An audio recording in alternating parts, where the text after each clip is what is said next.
here we are, the first episode of the 8th season of Doctor Who, featuring Peter Capaldi as the 12th Doctor. I personally made the experience that it is really hard to judge the new Doctor, the reincarnated Doctor, by their first episode. Because, first of all, we have this, as it has been pointed out to me in reply to my last video about Doctor Who, that Time Lords have this post-regeneration madness, so they pretty much are a little bit... I guess it's a nice excuse for the actors to find their way into the performance, to test a little bit in different directions, and for the directors as well to see how the actor works in the role. I mean, we saw this with Matt Smith. It was really this figuring stuff out he had going there. With David Tennant, it wasn't so... it was a little bit different because it was a Christmas special and he was asleep half of the time, and then he came in and he was literally figuring stuff out and was like, oh no, second chances and stuff like this. Here we have him being completely confused when he starts out, not being able to tell people apart, not able to remember anything, so... I guess, yeah, what I built my... one aspect I built my theory on was that he does not know how to fly the TARDIS. I guess we can say that after all, this is just, or this has been just regeneration madness.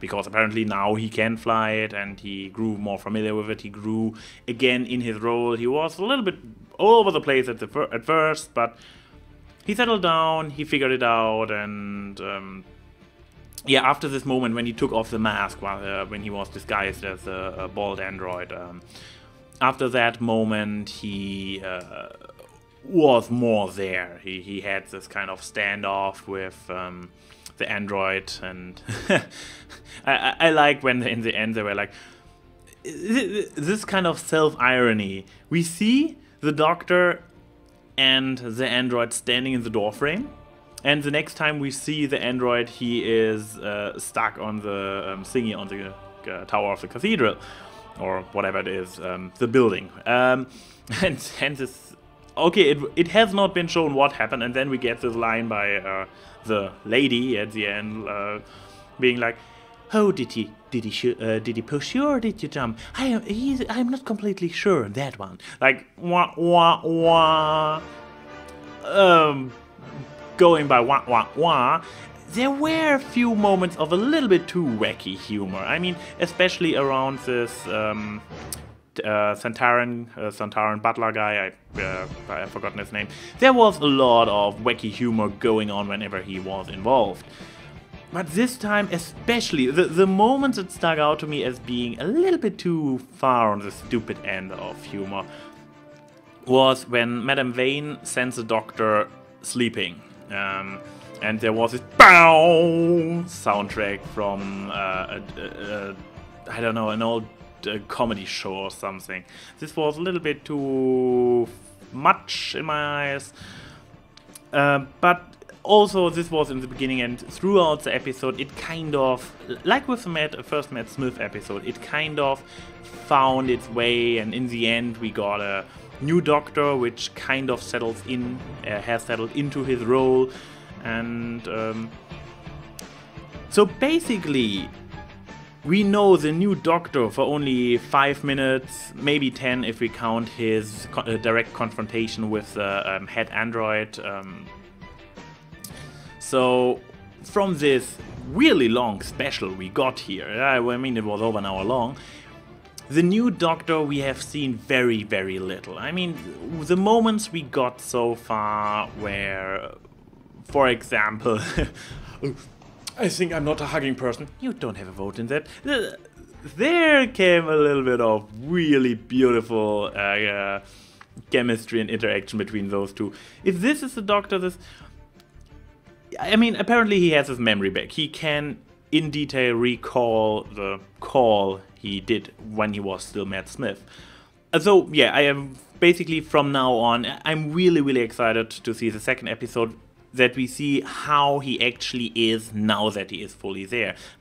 This figuring out episodes, as I said earlier, they are always tricky to really see where the new Doctor is going. Now I want to take a look how this episode works into the overall continuity, because there were a few very, very interesting tidbits throwing in there. For example, once again, Stephen Moffat, you sneaky, sneaky bastard, you did it again.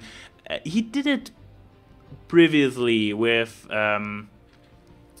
throwing in little plot points for an upcoming season early on. I knew he did this before, I cannot recall what he did, but he did this before, that things in the previous season suddenly became relevant in the next season. So he was building up the next season's story arc already in the season before. Yeah, I remember now.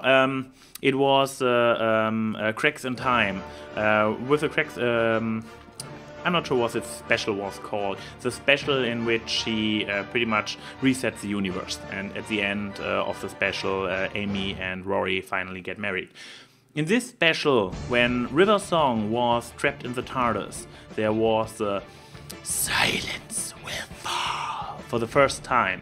And this exploding TARDIS was only concluded, this whispering voice stayed a mystery throughout the entire time. You never really know what was going on with the silence, where they came from, what was the matter with them, until Time of the Doctor, the last Christmas special.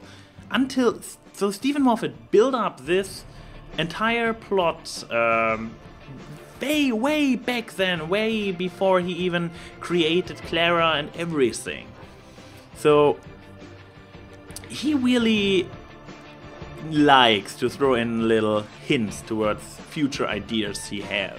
And he did it again this time with the throwback to Bells of St. John, the episode Clara officially returned. I mean, we got the Christmas special, Snowman, Snowway, whatever, where Clara appeared the second time. I mean, she first appeared in the Daleks, Asylum of the Daleks. Then she came back in Snow. And then her official introduction as a companion, the real Clara, because the previous Claras were only the copies of Clara that were created by her entering his time stream.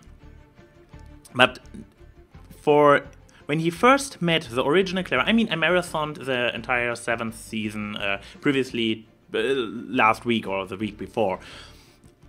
And when I watched Bells of St. John, I was kind of confused. I can recall it now.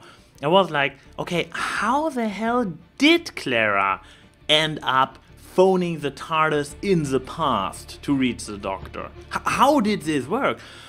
I know I questioned it when I saw the episode the first time. I know I questioned it when I saw it the second time.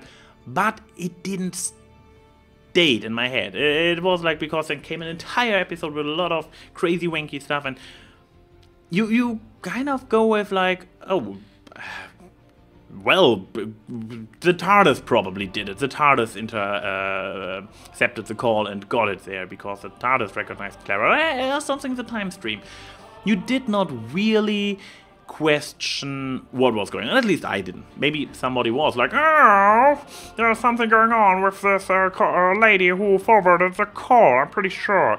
I pretty much was like, okay, it's a Doctor Who, wibbly-wobbly, timey-wimey, set-up thingy, so he meets a real Clara. I mean, he was sitting there meditating, so he was kind of expecting something to happen, I guess. But now we get to know that actually, once again, there has been a party. We haven't even been introduced yet, which is kind of involved. And Stephen threw in the first hints towards it a long time ago, when we didn't even consider that maybe he's already working on the next season. So, good job, Steve. Once again, you got us. Or at least me. I don't know. And now we are here with this new plotline, with this lady in paradise, which apparently is even capable of getting the souls of androids to join her in this very, very bright colored and very sparkly place. She seems to not only be able to manipulate the real world, but she calls the doctor her boyfriend, and oh god, don't let River's song hear that. I'm not really the guy for speculating, nor I'm following any spoiling news, so it's pretty much up to you guys, at least the ones who don't have actual information spoiler-wise, to kind of discuss it down in the comments, what might be the deal with the mystery lady.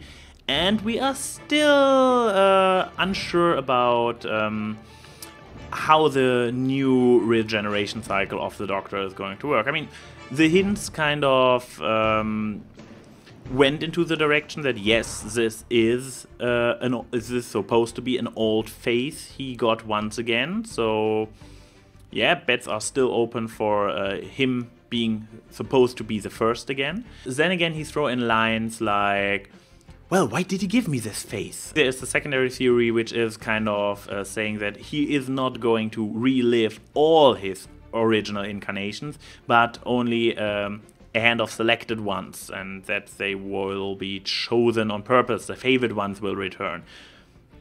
So by saying the line, why did he choose that face? What does he want to tell me? He probably is referring to Matt Smith, I guess, as the previous Doctor who has the ability to manipulate in which form he will regenerate. Therefore, it is not that he is going to relive his original cycles or his original faces because his entire regeneration cycle has been reset, but because it was intentionally done this way.